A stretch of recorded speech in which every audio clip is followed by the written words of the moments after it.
be forced to do so. Thanks, Senator Walsh. Yes, please. Okay, Deputy by Barrett.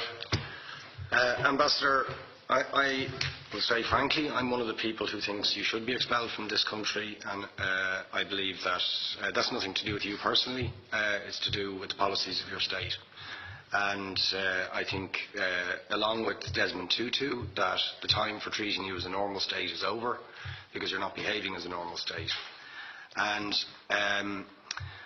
I just want to ask you questions, really, in relation to that contention. And I would just say, for the record, it certainly isn't motivated by anti-Semitism in my case. I mean, for example, when disgraceful attempts were being made to downplay the horrors of the Holocaust by people like David Irving, I brought a Jewish Auschwitz survivor to this city to organise meetings and get her on national television to remind the Irish people about the horrors of the Holocaust. And I would do so again if anybody tried to downplay the horrors of what were done to the Jewish people. But it is precisely because I'm opposed to racism that I oppose what your state is doing and what it stands for. So I just want to ask you a few questions in relation to that. And I should also say, by the way, I lived for a year on Moshav Neot Hakikar in the Dead Sea in 1987, 2 weeks before the first Intifada broke out. That leads me to my first question. You have tried to cover over what you have done, the killings of innocent people in Gaza on 3 separate occasions over recent years, the seizure of Palestinian land and so on, by attacking Hamas. Now, why don't you just admit that Hamas didn't exist when the first Intifada took place? They didn't set up an armed wing until the early 1990s. And that there was a reason that PLO were in Tunis at the time, exiled, effectively not present. But the ordinary Palestinians rose up because you denied them basic rights. I lived there. It was apartheid. It was racism. It was endemic. It was rotten. Absolutely, I was shocked within weeks of living there to see how you treated Palestinian people. And isn't it the fact that the law of return, which is the basic law of the Israeli state, is a racist apartheid law because it confers rights on Jews that it denies to Palestinians? It allows, for example, if I was Jewish and had never stepped foot in Israel, I could claim citizenship there tomorrow, but 6 million people whose origins are in what you now call Israel, who were forced out in 1947 or 48, do not have that right. Isn't that part of the reason why the Palestinians are in dispute with Israelis? Because you deny them the right to return to their homes and to their land and to their villages, and that they have a legitimate claim, even under international law, to return, but you deny them that right. Why do you deny them that right?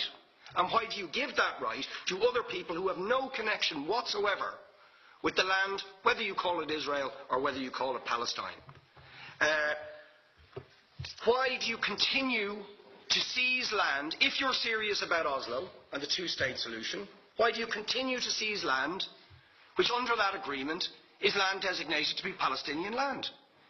500,000 people, most of which has taken place since Oslo. You allow that to happen. Why do you allow it to happen if you're serious about giving this land to the Palestinians? It's absolutely extraordinary. And it just, are you not just taking us, Ambassador, for idiots?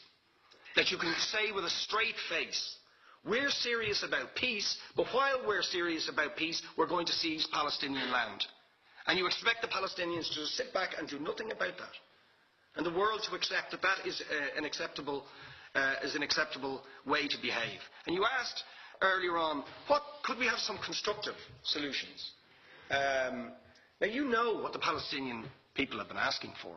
Far less even than some people would ask for. Because I believe the whole apartheid system should be dismantled.